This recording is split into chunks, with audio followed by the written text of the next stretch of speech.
DD किसान, बदलते भारत की शान।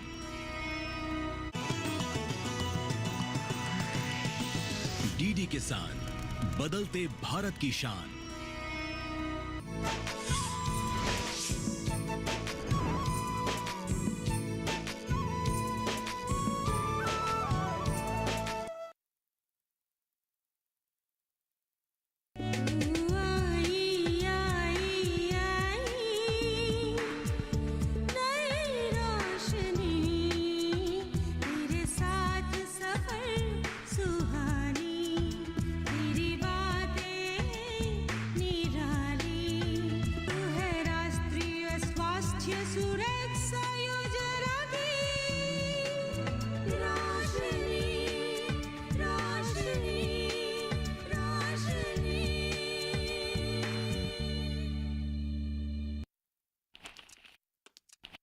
मैं कब से एक कप चाय के लिए तरस रहा था।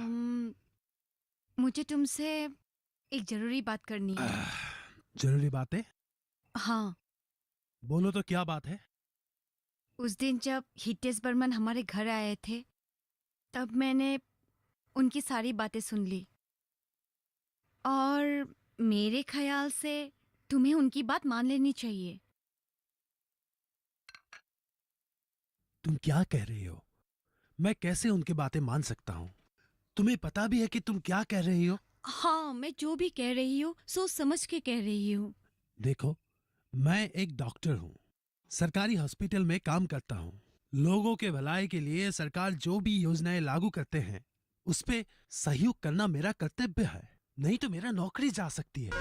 एक योजना सफल करने के लिए मैं तुम्हें अपनी जान दांव पे लगाने नहीं दूंगी, चाहे तुम्हें नौकरी से ही हाथ धोना क्यों ना पड़े। और उन्होंने तुम्हें कहा भी है, अगर तुम इस योजना में ज्यादा ध्यान नहीं दोगे तो वो तुम्हें कोई बड़ा गिफ्ट भी दे सकते हैं। क्या पता बहुत सारे पैसे भी दे सकते हैं, नहीं तो कोई लग्जरी कार भी दे सकते हैं। दिन ब दिन तुम बहुत लालची बनते जा रही हो ललिता। ये लालच की बात नहीं है राजीव। अगर कोई तुम्हें बिना मेहनत के लिए कुछ देने के लिए रेडी है तो उसे लेने में कौन सी हर्ज है? तुम बिल्कुल हितेश बर्मन जैसी बातें कर रही हो। कहीं उसने तुम्हें पर्सनली मिलकर कुछ समझाया तो नहीं? वो आदमी बुरा जरूर है, लेकिन समझदार है। उन्होंने जो प्रस्ताव तुम्हें दिया है उसे मानने में ही तुम्हारी समझदारी है, नहीं तो बाद में तुम पछताओगे। ठीक है, मुझे क्या करना चाहिए क्या नहीं करना चाहिए ये मुझे अच्छी तरह से पता है। इसके लिए मुझे तुमसे सीख लेने की कोई जरूरत नहीं। मैं तुम्हें सीख नहीं दे रही हूँ, एक अच्छी सलाह दे रही हूँ। तुम्हारी फिक्र अगर मैं नहीं करूँगी तो और कौन करेगा? आखिर बीबी हूँ तुम्हारी। हम दोनों की भविष्य के बारे में ही सोचकर मैंने ये सारी बात कही।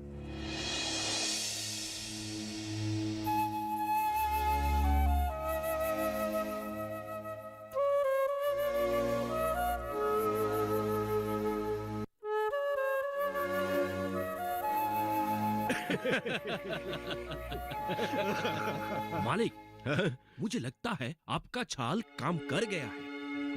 अरे ये योजना को लेकर गांव वालों का जो उत्साह था, वो उत्साह तो एकदम 15 दिनों में ही खत्म हो गया। और तू और रोशनी और उसके साथी भी ठंडा पड़ गए हैं। और डॉक्टर वो तो आप खुद जाकर उसको समझा कर आए हैं, उसको तो समझना ही था। मैंने तुम्हें कहा था ना बलेन कि मेरे जीते ही इस योजना को मैं इस गांव में सफल होने नहीं दूंगा। अब देख लिया ना। आपके सामने इस इलाके में कौन दिख पाया है मालिक? आप ही इस गांव के भगवान हैं और आप ही राजा हैं। और आपने जो आज तक कहा है वो करके दिखाया है मालिक। जब तक मैं जिंदा हूँ इस इलाके में मैं किसी को भी राज करने नहीं दूंगा, सरकार को भी नहीं। आपके सामने इस गांव में कौन उलझेगा? और तो और सरकार भी नहीं मालिक।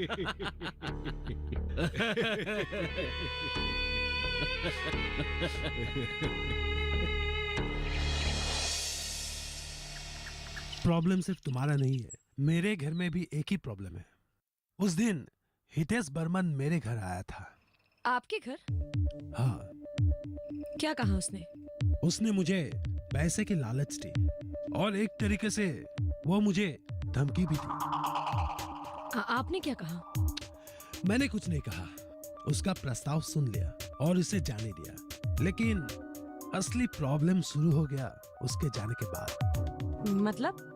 मतलब उस दिन हितेश बर्मन और मैं जब बातें कर रहे थे तब हमारी सारी बातें मेरी पत्नी लविदा ने सुन ली थी। उसके जाने के बाद वो थोड़ी डरी हुई थी और साथ ही में वो थोड़ा लालची भी बन गई। तब से वो मुझे हर रोज कहने लगा है कि मैं इस मिशन में ज्यादा ध्यान न दूं। पर आपने क्या फैसला लिया? हर हालत में मैं अपना ड्यूटी निभाऊंगा, चाहे इसके लिए मुझे कुछ भी करना पड़े।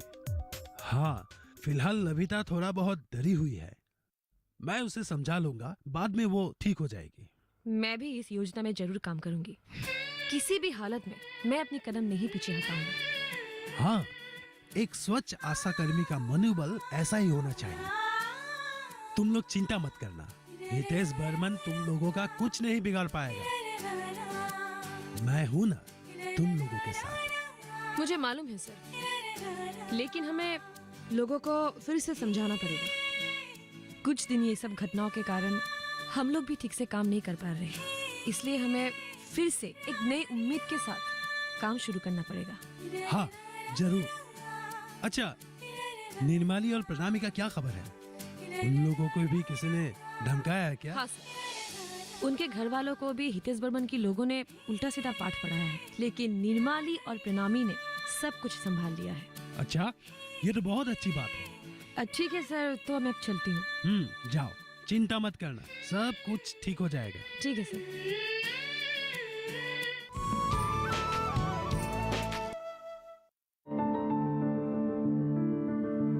फसल में कीट लगा हो या कोई बीमारी, पशुपालन में हो कोई दिक्कत या चाहिए कोई जानकारी, फोन उठाएं, नंबर मिलाएं और कहें हेलो किसान। हेलो किसान, हेलो किसान, हेलो किसान, सोमवार, बुधवार और शुक्रवार शाम 6 से 7 बजे सिर्फ डीडी किसान पर।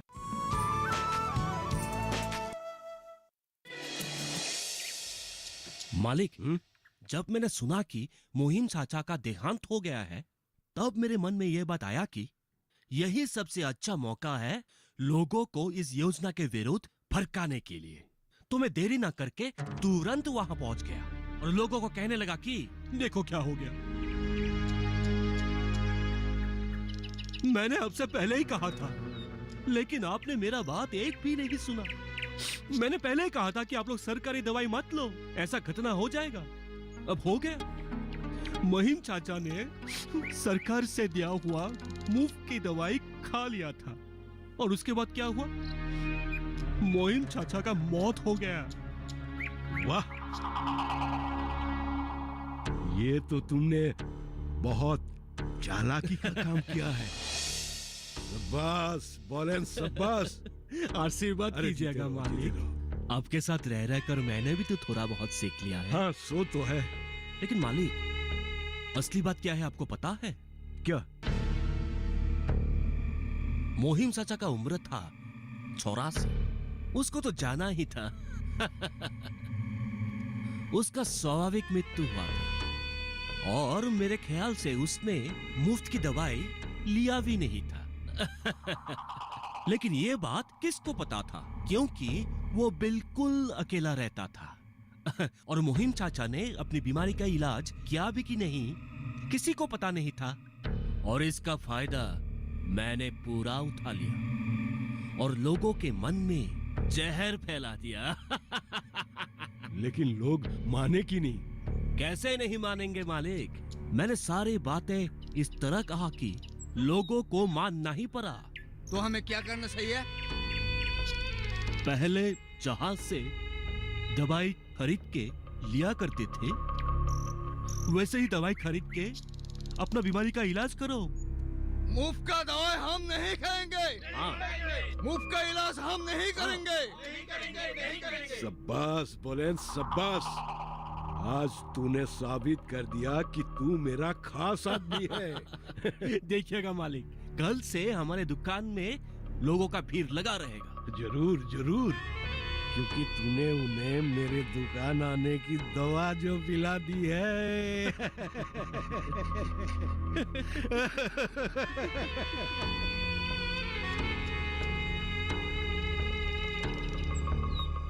बलेन, हाँ ये वाला दवाई मिलेगा क्या? ये वाला। ठीक है, देखता हूँ। क्यों देवेन, क्या बात है? आज इतने दिनों बाद मेरे दुकान पर? ऐसी कोई बात नहीं है हितेश भैया। क्यों, सरकार की तरफ से दी गई मुफ्त दवाइयाँ लेना बंद कर दिया क्या? ऐसा दवाई को मैंने फिर कभी हाथ नहीं लगाऊंगा। क्यों, क्या खराबी है इन दवाइयों में? सब नकली है, लोग खा के मर रहे हैं। कौन लेगा ऐसा दवाई? बिल्कुल सही कहा तुमने। ऐसी दवाओं में विश्वास ही नहीं करना चाहिए। नाम तो एक ही है, लेकिन काम में कुछ नहीं है। हाँ, आखिर इस दुनिया में कौन सी अच्छी चीज मुफ्त में मिलती है? सही बोला है आपने। और जो मुफ्त का इलाज, उसका क्या? मुफ्त का दवाई जैसा है, उसका इलाज भी वैसा ही होगा। तुम आजकल बहुत समझदार बन गए हो। हालात ने समझदार बना दिया है हितेश भैया। तुम बिल्कुल सही कह रहे हो। ये लो। अच्छा ठीक है, कितना हुआ? 100 रुपए।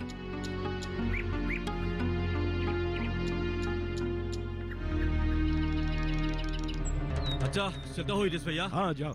ठीक है।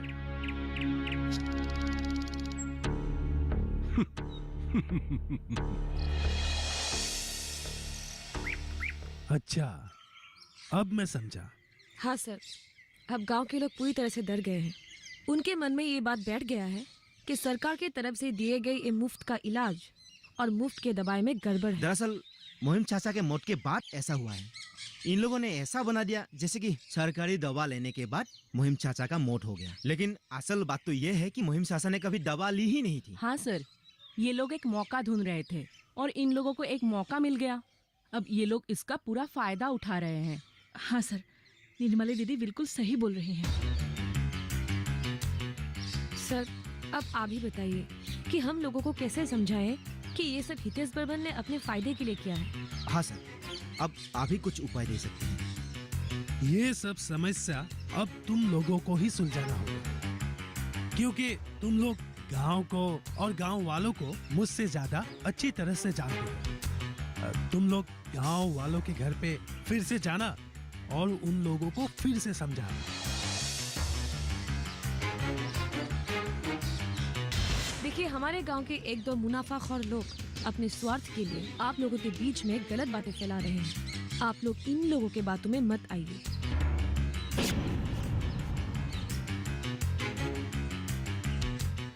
राष्ट्रीय स्वास्थ्य सुरक्षा योजना के अधीन आप लोगों को दी गई हर सुविधाओं का लाभ उठाइए और एक स्वस्थ जीवन बिताइए। इस देश के नागरिक होने के नाते ये आप लोगों का अधिकार है। सरकार अपने पैसा खर्च करके आप लोगों के लिए मुफ्त में इलाज और मुफ्त में दवाई दे रहे हैं, और ये इलाज पैसा खर्च करके करने वाले इलाजों की जैसा ही है। फर्क इतना है कि इसमें पैसा सरकार खर्च कर रही है। देख प्रदीप, तेरे बीबी ने फिर से लोगों को इस योजना के बारे में बोलना शुरू कर दिया है और मेरे बारे में अनाप शनाप बोलकर लोगों को भड़का रही है। लेकिन ये सब बातें मैं सहन नहीं कर सकता। अगर तेरी बीबी मुझे अभी भी नहीं पहचान सकी तो मैं कह देता हूँ, अगर मेरा भेजा फेर गया तो मैं... देखो प्रदीप, तुम तो साहब को जानते ही हो। समय रहने से पहले तुम अपने बीबी को ये सब काम करने के लिए रोक दो, नहीं तो बाद में पछताने का भी समय नहीं मिलेगा। बलेन, इसे 1000 रुपया दे दे और विदेशी दारू की बोतल भी दे दे। ठीक है।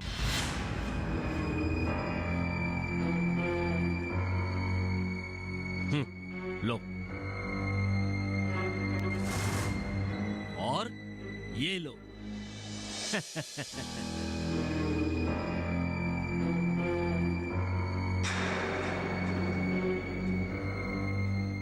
मालिक, आपको कुछ चिंता करने की जरूरत ही नहीं है। मैं आज ही उसे ऐसा सबक सिखाऊंगा कि इस योजना के बारे में वो बोलना तो दूर, आज के बाद सोचेगा भी नहीं।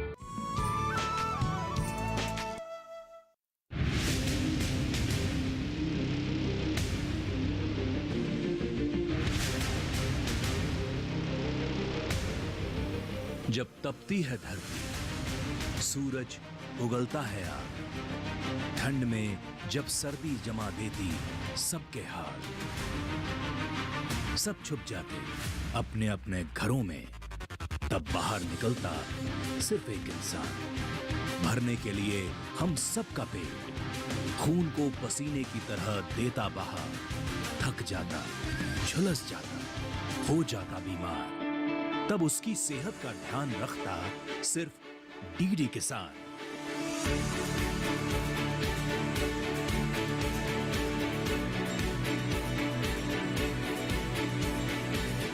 देखिए स्वस्थ किसान शनिवार शाम 6 बजे लाइव सिर्फ दूरदर्शन किसान चैनल पर।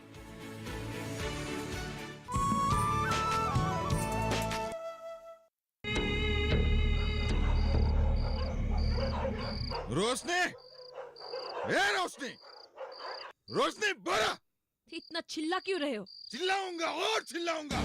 मेरा घर है, मैं यहाँ चिल्लाऊं या नाचूं। तुम्हें क्या? किसी को क्या? आज नशा थोड़ा सा ज्यादा हो गया शायद। थोड़ा नहीं, बहुत ज्यादा किया है, बहुत ज्यादा किया है, माथा में नशा सर गया। लेकिन तुमको क्यों? तुमको क्यों? हाँ, अपनी मेहनत के पैसों से पिया है, क्या कर लेगी? इतना चिल्लाओ मत। रसोई में खाना रखा है, जाकर खा लो और चुपचाप सो जाओ। ज्यादा मत कहो। मैं जो कहता हूँ वो ध्यान से सुनो। हाँ, बोलो, मैं सुन रही हूँ। तुम ये नौकरी छोड़ दो। नौकरी छोड़ दो? हाँ। क्यों? ये घर कैसे चलेगा? मैं चलाऊंगा। तुम चलाओगे? हाँ। हाँ? खुद को तो ठीक से संभाल नहीं पाते हो और घर चलाओगे? मैं बोला ना, मैं चलाऊंगा। ज्यादा मत बोलो। नहीं छोड़ सकती मैं ये नौकरी। सुन लिया?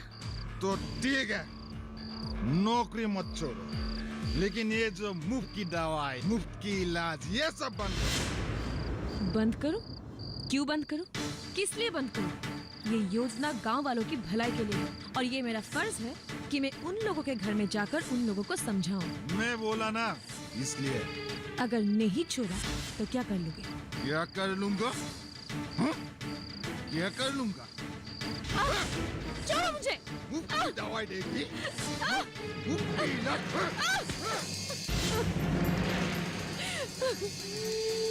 बड़ी आई समाज सेवा करने वाली।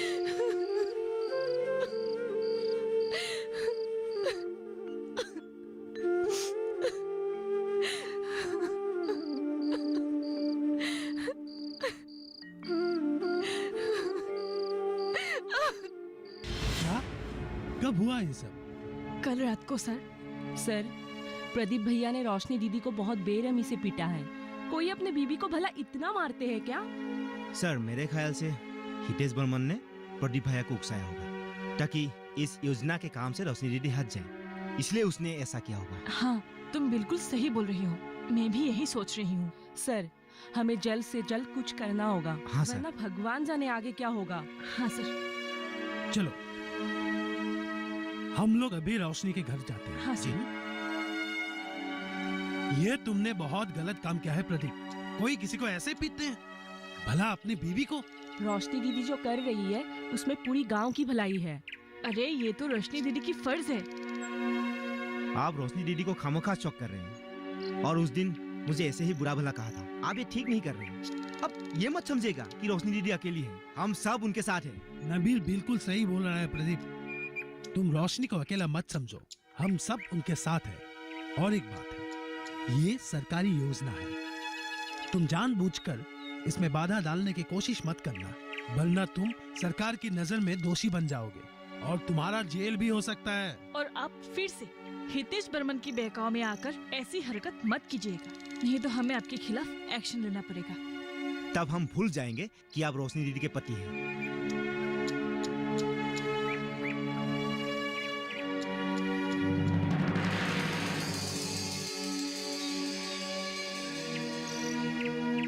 रोशनी, तुम फिक्र मत करो, प्रदीप ऐसा हरकत दोबारा नहीं करेगा। नहीं सर, मेरे हिसाब से वो नहीं सुधरेगा। इसके दिमाग का चाबी हितेश बर्मन के पास है। हमें पहले हितेश बर्मन के खिलाफ कोई सख्त एक्शन लेना पड़ेगा, नहीं तो ये सब चलता ही रहेगा। मैं भी यही सोच रहा था। इस मामले में तुम लोगों की मदद हमारे बीपीएम जी कर सकते हैं। बात यह है, आप लोगों ने मुझे पहले क्यों नहीं बताया? ठीक है, मैं अभी एसपी साहब से बात करके उसके नाम पर अरेस्ट वारंट निकालता हूं। एक सरकारी योजना को बाधा डालना देशद्रोह है और देशद्रोहियों का असली जगह जेल है। उसको बाकी की जिंदगी जेल में ही बिताना पड़ेगा। आप लोग बेफिक्र रहिए और खोलकर इस योजना के ऊपर काम कीजिए।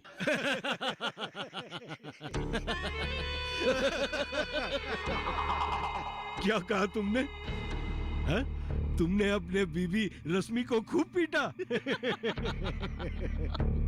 बहुत अच्छा किया तुमने। अपने बीबी को हमेशा काबू में रखना चाहिए। तुमने एकदम मर्दों वाला काम किया है प्रदीप। गुड। देखना अब इस योजना में वो काम नहीं करेगी। लेकिन आज सुबह ही उसके साथी लोग आकर मुझे बहुत धमका के गए हैं। वो लोग बोले हैं अगर मैं फिर से इस सरकारी काम में बाधा डालूंगा तो वे लोग मुझे जेल भिजवा देंगे। अरे तुम्हें चिंता करने की कोई जरूरत नहीं है।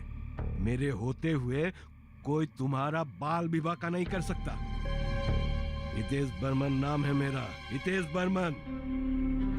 तुम लोगों ने मुझे पहचाना नहीं। मैं क्या क्या कर सकता हूँ उन्हें पता ही नहीं है। तुम फिक्र मत करो, अब तुम मेरे आदमी बन गए हो। मालिक का पहुंच बहुत ऊपर तक है। तुम बेफिक्र होकर काम करते जाओ। जी प्रदीप, और कुछ दिन जाने दो, फिर मैं उन लोगों को असली खेल दिखाऊंगा। इट्स ओके, अब आप लोग जाइए। मैं अभी एसपी साहब से बात करता हूँ। ठीक है सर। ठीक है सर, तो फिर हम चलते हैं। ठीक है।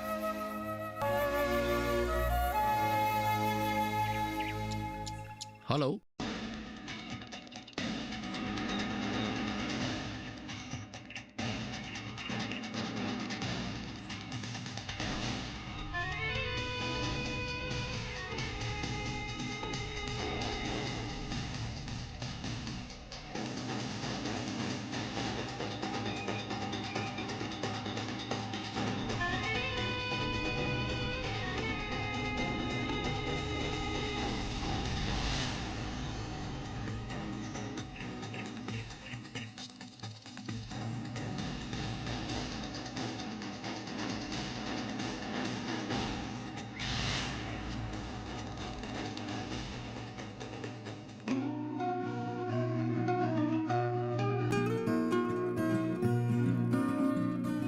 और इस साल अपने क्षेत्र में सबसे अच्छा काम करने के लिए सरकार की तरफ से श्रेष्ठ आशा कर्मी की पुरस्कार इस गांव के रोशनी देवी को मिले हैं।